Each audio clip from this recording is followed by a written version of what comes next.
understand the beauty of each of this text function when we try and apply them to different complicated situations.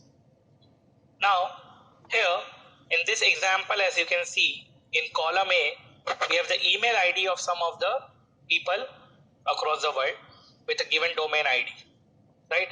So let's say what we want to do is, from this email ID, we want to arrive at the name, the full name of the person, like we have in cell E4, right?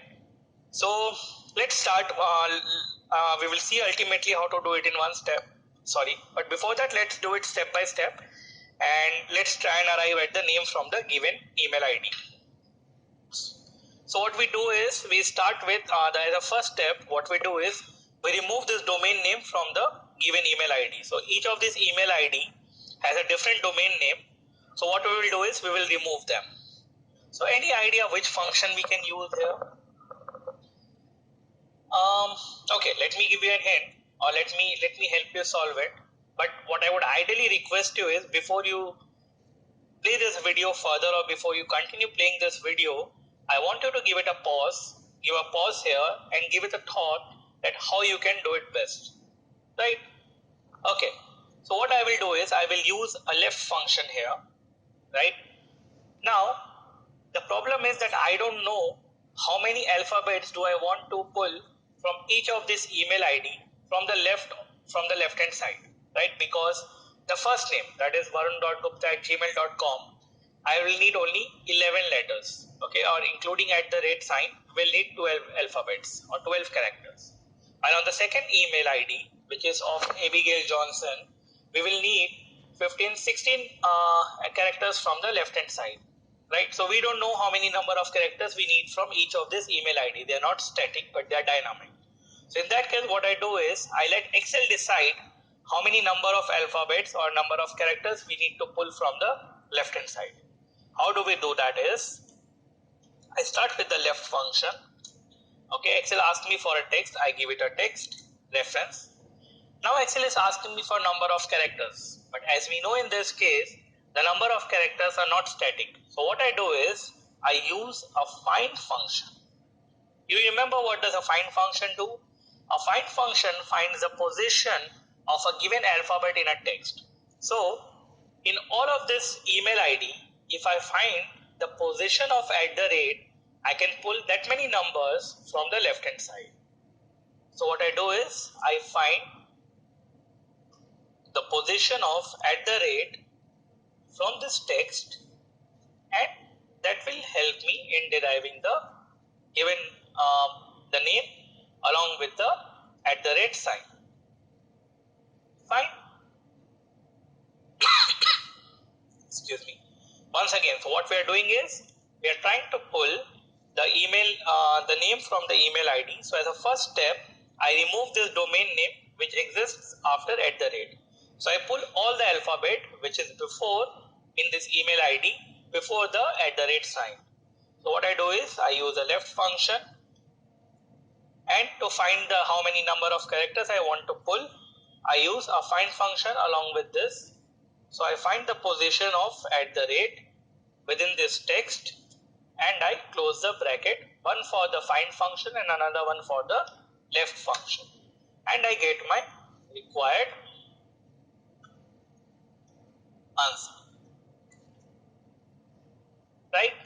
Now, but what we need ultimately is the full name, like we have here, okay? So as a next step, what I do is, I remove @ sign.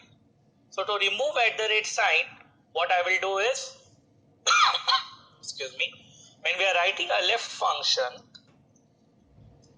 okay, and when we are writing the find function to find the position of @, what I do is, I subtract 1 from this number. So now what will Excel do is, for example, in this case, instead of pulling the first 16 characters, which includes @ sign, it will only pull first 15 numbers. So this will help us reduce the @ sign.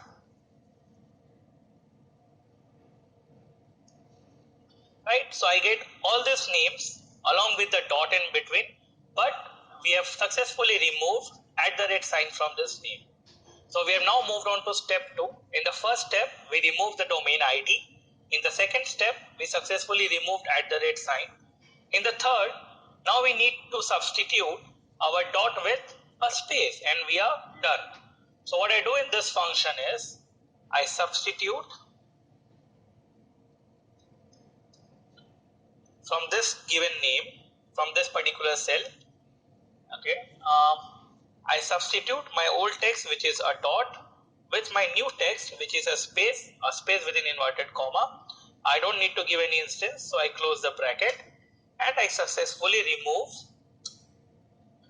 As you can see, I have successfully removed the dot. I have replaced it with the space, and we have successfully derived the name from the given email ID for all of this email ID. Now let's see how we do it in one step. So I start with a left function. I give it the text. To find how many number of characters I want to pull, I use a find function. I find the position of @ within this text. I do -1 to remove my @ sign, and I close the bracket. Finally, I substitute my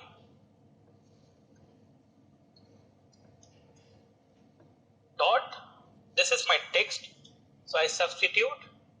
I have not opened the bracket.